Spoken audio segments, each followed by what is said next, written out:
ating garden na naman at ito yung magtatanim tayo ng patatas. So ito na guys yung kanto, may nauna na akong isang lihira. So itong isang lihira kasi tataniman pa natin. So marami kasi itong binhi natin. So ayan, ito yung pangano natin.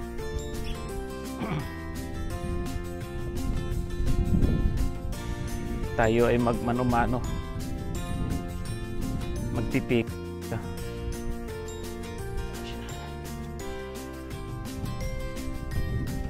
So dalawang lihira itong tatanim nating patatas mga kaibigan, kasi marami-rami itong binhi natin.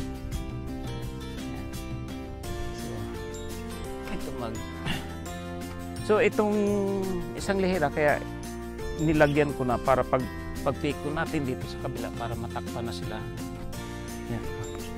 Para libre na yung ano natin. Yan. Yan ang purpose natin. Para matakpan na itong naitanim natin dito sa kabila.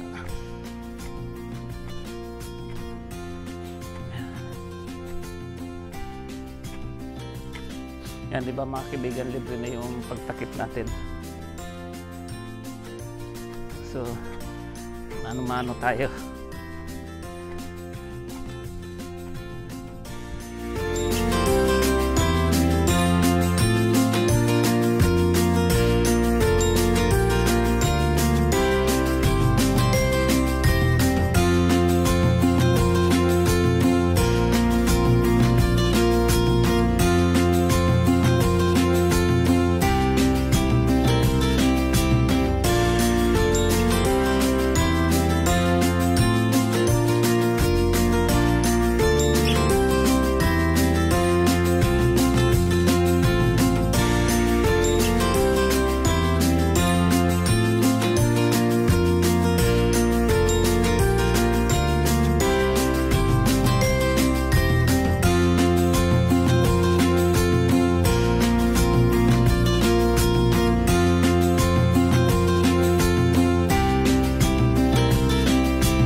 Ito guys, yung binhi natin, marami ito. Bali, isang kahon na yung naitanim natin, isang kahon na naman ito. So ito ay binigay lang sa atin ng may tindahan. Kasi tumutubo na siya. Yan o, may tubo na. So nagtaka yung may tindahan bakit marami yung binibili ko. So sabi ko ay gagawin kong binhi. So ginawa niya, binigay na lang sa akin. Bali, 4 na kahon ito. So ganito lang po guys, mag ng patatas. Kaya nung nakaraan din, may video din ako. So nilalatag ko lang ng ganyan. Yan.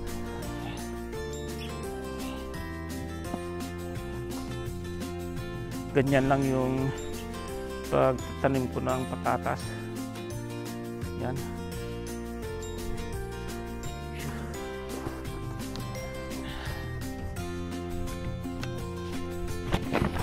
Ala. Uli. Isa. Bigat-bigat din kasi sa kahon. Ayan.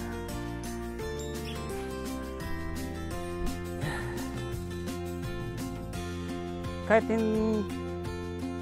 mga malapit-lapit lang yung agwat ng pagtatanim natin, okay lang yan. Kasi yung laman kasi nito ay hindi naman talagang malaking-malaki. So hindi kailangan na malalayo yung agwat nila. Pero depende rin sa inyo kung anong gusto nyo. Ako kasi nanginayang ako nung ito ng area, kung malayo yung tanim natin, sayang naman yung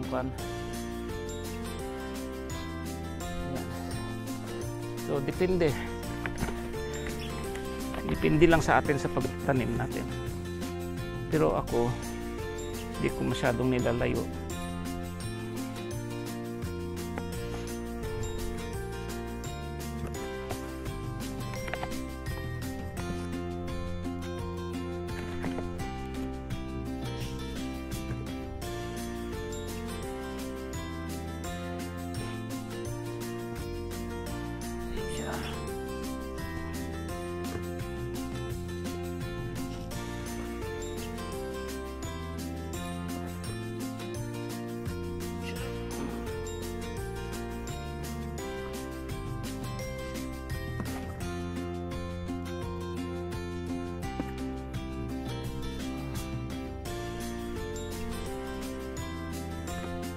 So kung ang iba nagtatanong kung anong ginagawang binhi ng patatas, yung sa palengke lang na patatas, yung nabibili natin, yan din ang tinatanim. So ang gawin nyo lang, tanim, punta kayo sa palengke, tapos bili kayo, yun lang din ang tatanim.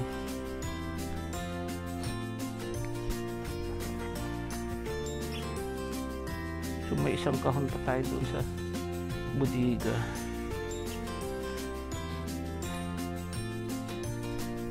Hira niya isang kahon.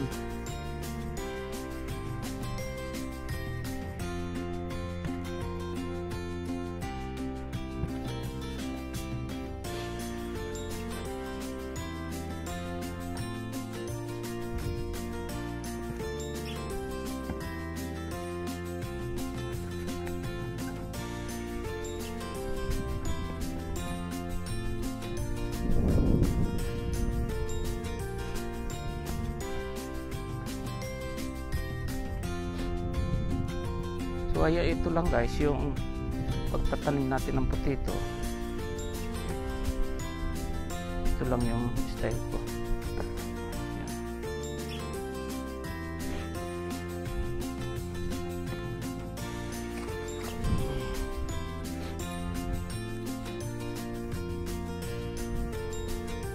So ang ginagawan ko mga kaibigan, na naglalagay ako ng munting basal na abono para pag labas ng gamot nila, may makakain kagad silang nutrients. So ang ginagawa ko, ito, may triple 14-14 na abono. Yan o, hinalo ko, tapos mayroon kasi dito sa Japan yung talagang pang patatas na abono na fertilizer. So yan, hinaluan ko lang. Yan lang ginawa ko, isang dakot, kasi para hindi maarte yung paggawa mo, hindi maraming hindi ba matrabaho pag ganito simple. Pero kung ano man yung paraan na ginagawa ninyo, okay lang yan, para paraan lang kasi. Yan.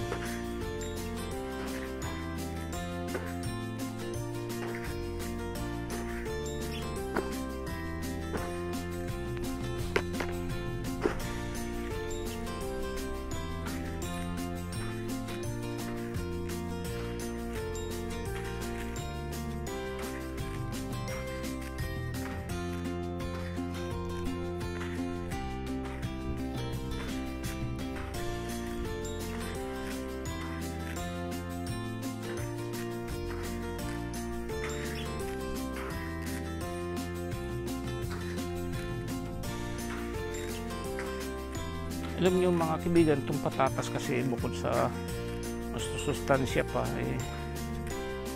pwede nating marami tayong magagawa dito. Maraming luto ang pwedeng gawin natin. So kahit mga bata, paborito nila ito, ginagawa ko nito, binabalatan ko at piniprito ko.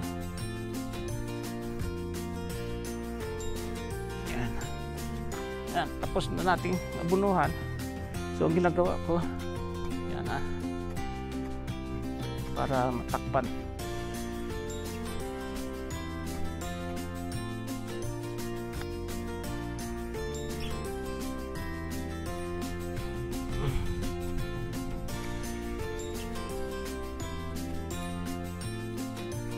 So nililibing lang natin konti.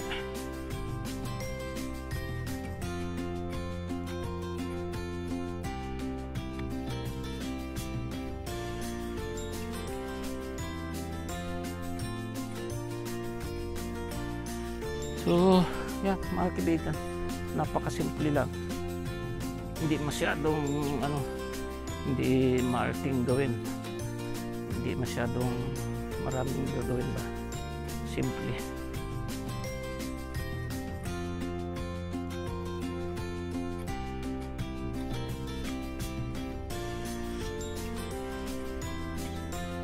Siguro mga 1 linggo lang to, 2 linggo, makikita na natin. Lalabas na ito.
Kailangan din mga guys na natin, medyo matakpan natin, kasi may mga ibon din na kumakain ito. Tulad ng uwak dito, kumakain ito pag nakita nila. So kailangan takpan din natin,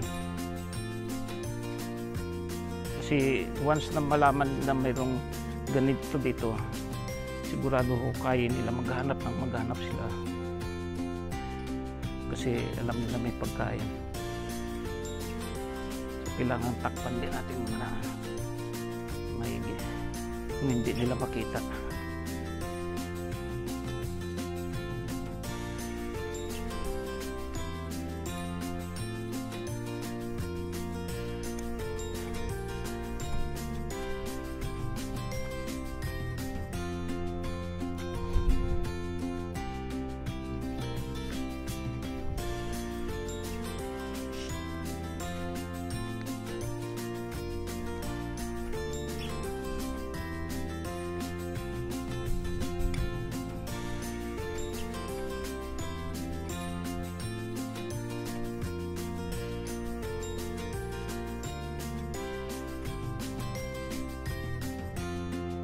Alam niyo mga kaibigan, yung halos higit kalahating taon kami na hindi nagbili ng sibuyas dahil doon sa tanim ko na sibuyas.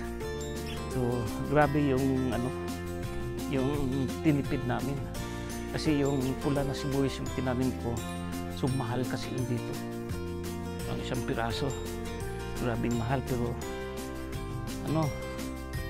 mga 7 months kami na naubos lang namin nung isang araw yung sibuyas.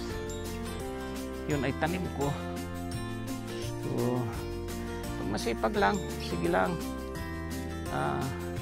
magsipag lang tayo at masarap kainin yung sariling tanim natin. Tapos siyempre alam natin na tanim natin,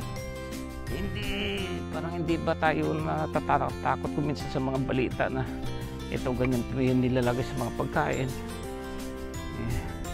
Kasi pag sariling tanim natin, sure na sure tayo na sa atin yan. So yan mga kaibigan, so marami tayong itatanim dito, pero yun ang i-video ko kasi napakainit, mainitan yung cellphone natin, sigurado mag-alarm na naman. So maraming salamat mga guys, God bless inyong lahat, bye bye.